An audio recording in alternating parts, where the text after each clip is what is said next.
the great masters of music, Franz Peter Schubert ranks very high. Some have outdone him in religious humility, others in technical skill, and still others in dramatic force. But above them all, Schubert stands alone in the wonderful directness of his musical language, which speaks alike to the hearers of every social class and nationality. As a songwriter, Schubert was supreme.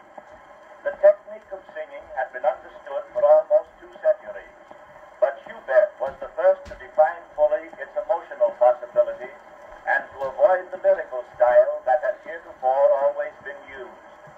It is said that from the beginning to the end of his career, he never penned a phrase simply because it was vocally effective. In his method of working, he relied implicitly upon his musical inspiration, or, as the singer Vogel once remarked, he composed always in a state of clairvoyance. I can give you but the barest outline here of the short and tragic life of the great master, but his career was so crowded with interesting events that you will find it well worth reading in detail. Schubert was born near Vienna on January the 31st, 1797. He came of peasant stock, his father an assistant school teacher, and his mother a cook in domestic service. Of this union, 14 children were born, so that Franz, as you can well imagine, grew up amid surroundings of extreme poverty. Far beyond all his brothers and sisters was Franz musically gifted, and it was by his father and choir master Holzer, a friend of the family, that the boy was first taught. He made rapid progress, of course, and at a very early age began the prolific composing to which he devoted his life. His works, as we look at them now, are nearly all masterpieces, yet at the time but little was thought of them. The composer's life was one of continued disappointment. He died at the age of 31.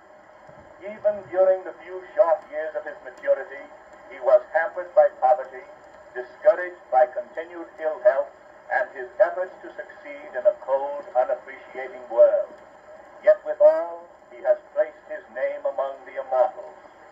It is pathetic to realize that when this wonderful genius died, so unrecognized had he been by his contemporaries that his total worldly effects were appraised at approximately $12, less than 1/10 the amount it cost at that time to procure a decent burial. Thus was genius rewarded. The Ave Maria given on this record is one of the finest of its kind ever written. Its melodic theme is so beautiful, for Schubert was preeminently a composer of exquisite melody, that it lends itself admirably to this violin arrangement. Karl Flesch was born on October 9, 1873, at Mosen in Hungary.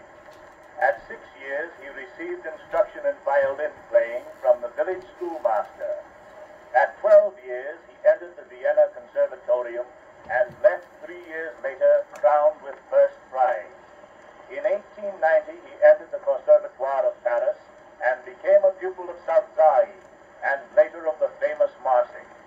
In 1894, he left the Paris Conservatoire carrying first prize and unanimously conceded honor. Since then, he has made a wonderful success all over Europe and during the season of 1914 in the United States. His supremacy among the foremost of living violin players in point of technical, interpretative, and intellectual qualifications is acknowledged.